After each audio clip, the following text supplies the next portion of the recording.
There's something holding me back, and I believe that's holding back a lot of creators out there, but no one seems to talk about it because it's actually a boring topic, and that is storage. Well, if you don't know, those are SSDs, which is solid state drives. So those are drives that you can store video and you can also edit from them because they have quite good speeds. And I have 3 of these, and I have ran out of memory in all 3 of those. Each one is 2 terabytes, so I have 6 terabyte worth of footage in here. But this is not a long-term storage, but I have been using it as so. But I need to move away from these guys. I believe a lot of people have started talking about these SSDs because the price of these guys just skyrocketed recently. So I started looking elsewhere, like where can I store all my videos a bit more permanently so I can back it up. I also have Google Drive, which I store mainly photos but a few edited videos in there. I'm sorry if you're hearing a buzzing sound, that's my wife's computer and she's currently not here, so I'm not gonna shut it off or not, but I'm sorry. I just store mainly photos and a few edited videos, but it's mainly for family photos, and it's already packed with photos because ever since I got my Canon R6 Mark II, I just flooded with photos and edited photos of family trips, of our baby boy, and a lot of stuff. So we have a lot of photos, and I store both the raw and the edited version of the file. So yeah, that takes a lot of space. But for these SSDs, I store mainly videos.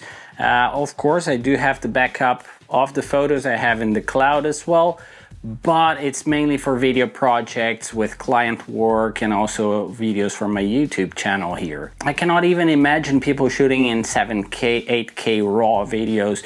Those must take a lot of space. 4K videos already do, and I'm struggling with 6 terabytes in here. So I need to up my game, and I started looking into solutions to that. So let's check it out. I have 3 options. I haven't chosen them yet. This video is not sponsored by any brand whatsoever, but just saying that, I'm using a SanDisk Extreme Pro 2 terabytes, and I have the Samsung T7 Shield as well, and the other one is also SanDisk. So I have those, and I don't plan to get a 4th one. I think it's already getting messy with 3. But I usually use those to edit on the go, so I'll still use them, but I'll have less stuff in here and more into the long-term storage solution that I'm thinking about, which we're gonna talk about in this video. So I have 3 ideas. Let's discuss. Maybe if you have some experience, please help me out, leave it in the comments down below. But I'm between 3 setups. Let's jump to my computer and I'll show you what those are. All right, that's it. Yo! I believe this is not such a good, how do you say it, setup? Yeah, probably not. I'm being backlit right now, and maybe we'll switch after a while, but for now, let's dive into it. The first one we have to look into is a Synology. As we just type down here, this is their website. And what I'm looking into it is a NAS, which is a network attached server. Storage?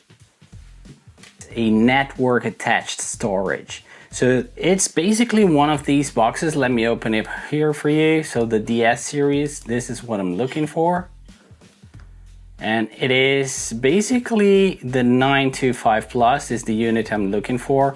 You can fit in 4 hard drives in here in these slots, and those could be both SSD, which is solid state drives, or you can also have those spinning disks, which is just HDDs. They are a little more, how can I say, fragile. I had an issue with those a while back. I had a WD HDD and that failed on me. I think I just moved from Germany here to Sweden. When I got here, the drive was no longer working.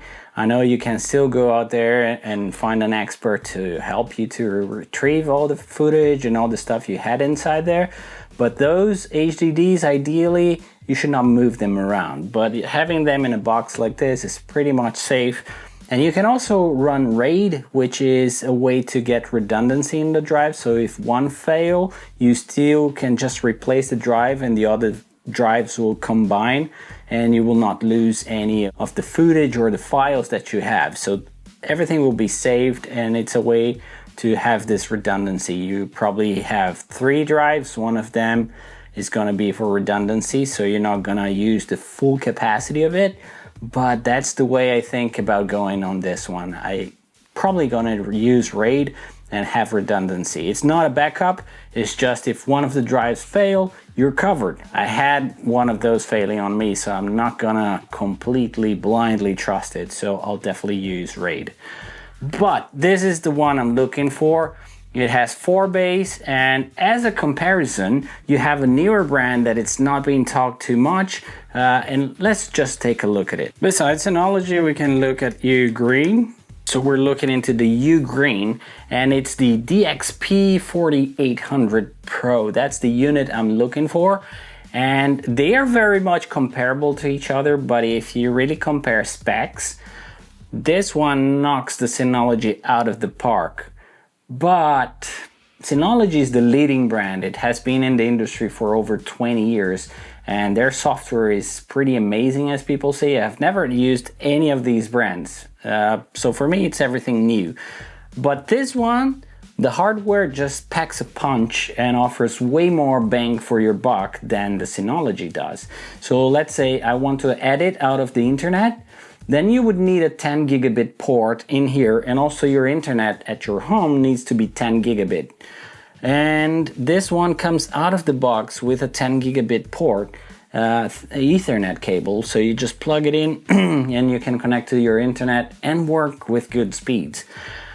The Synology, it doesn't offer that on this unit, and you cannot even replace from what I was looking into. So if you know if you can replace from those, just let me know, but I think you need to get the 5 bay to be able to do that. So that would be extra money, and you still would need to buy the 10 gigabit ports separately, so it's more money on top of that.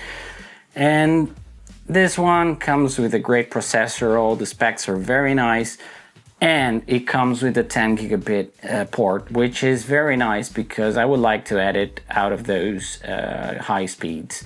So that would be beneficial for me. I would still need to tweak my internet because I only have, I think it's 1 gigabit per second, my internet. So I will need to just call my internet provider and get an upgrade.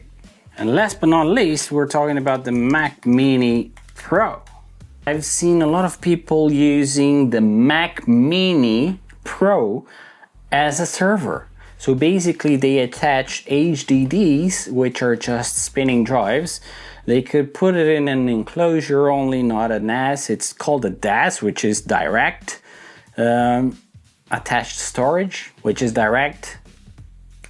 Storage, direct. Attached storage. And those, they're usually not available online. They're not connected to your network.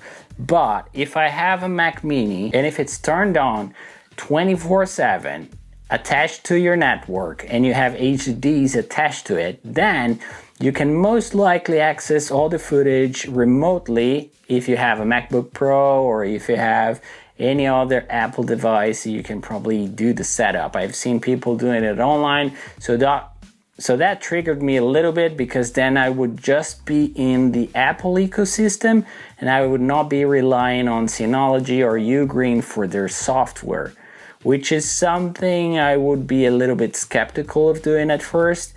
But when I look into the alternatives, they seem fine, especially Synology, which has 20 plus years of experience, and they have been battle tested. A lot of people have good recommendations for Synology. UGREEN is still a new software, so people are saying there's still a lot to be added to the software to be competitive with Synology. But I think it's a nice thing to go for the underdog usually, because they're always fighting harder to be competitive with the big ones, right? With the big players. So in my mind, it goes like, maybe I should go with UGREEN just because they offer out of the box a better bang for your buck solution, so the hardware is better, and with a similar price tag, maybe we can discuss some pricing here and there, but it's hard to talk pricing because I'm in Sweden. People watching my videos could be from the US, from Canada, from all over Europe, Brazil. There's people from all over watching those videos. What I can do is maybe we convert them everything to euros or something like that. What do you say? All right, so this scenario here, without the 10 gigabit port Ethernet cable, if you go for the Mac Mini, the total would be between 4,300 euros to 5,000 euros. And that is considering the Mac Mini plus storage. And we're talking about, if I'm not wrong, 24 terabytes. And to get that with redundancy, for the Mac Mini, you would need double that because you would need one drive backing up the other. So it's only 2 drives. So it's just a complete redundancy. So you need the same size of drive to have the redundancy. For the Synology, you could go with, if you need 24 terabytes, you could have 3 times 12 terabytes. And that would give you 24 terabytes usable, right? Because the third drive would be the one doing all the things to have everything redundant, and you would just have that in RAID 5 or 6 if I'm not wrong. And the setup with the Synology, the DS925 Plus, would cost us around 4,000 to 4,600 euros. And the UGREEN, which is the underdog, remember that, it's coming from 3,750 to 4,400 euros. So it's definitely the cheaper option, and it's the best bang for your buck in terms of what's coming in the hardware.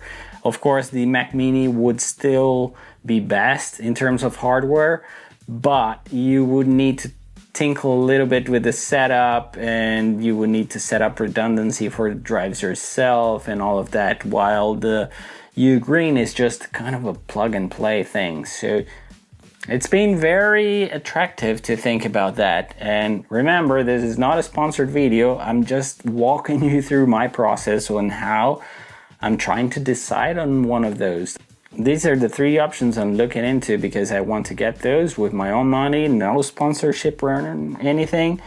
Unless one of these companies wants to send me a free unit, I would be totally be open for it. So if you know someone, just send me my contacts and let them know. I'll be very glad to test it out. But anyway, adding the 10 gigabit port into the scenario would change it slightly because each one of these scenarios would need something to be added to. So for instance, the Mac Mini would need from 0 to 500 euros. I think it's mainly saying you would need a bridge to accommodate the 10 gigabit. But that being said, for the Synology, you would need from 300 to 500 euros, and that it's accounting for the NAS module and an adapter. So it's not out of the box. And then the UGREEN is considering from 200 to 250 of euros on top of that, just because you would need the Mac adapter only, if that makes sense. But anyway, if you think about a 10 gigabit, you wouldn't need to add anything extra for the UGREEN because it already has the port on it. The Synology, you need to pay extra to get that and include it into your NAS. And if you go with the 4 bay, from what I saw, it's not an option. You have to get the 5 bay. And I don't know, it's quite pricey. Whenever you change those products, you get more bays, but the price also goes up. So I was looking into starting with 4 bays because I think it's quite a good amount to expand the memory. So let's say if I take 3 12 terabytes, I will have 24 terabytes usable, and I could still put 12 more, and that would take me to 36 terabytes usable. So if I have 4 bays, right? There are the 2 bays which are slightly cheaper, but I don't think I would like to have only 2 terabytes. Unless I go only with the Mac Mini setup, it's just 2 HDDs, just to have redundancy, right? But then in that case, you would need 2 24 terabytes drives because you need redundancy. Whenever you're running 3 or more HDDs, then you can have RAID into 5 or 6 where you have redundancy, but only one of the drives will be used for redundancy, not 1 equals 1. You have more to work with. It's not like 100% mirroring the other drive. So that is great. All right, so let's get back to here. Tired of this background. Ooh, just sat down here.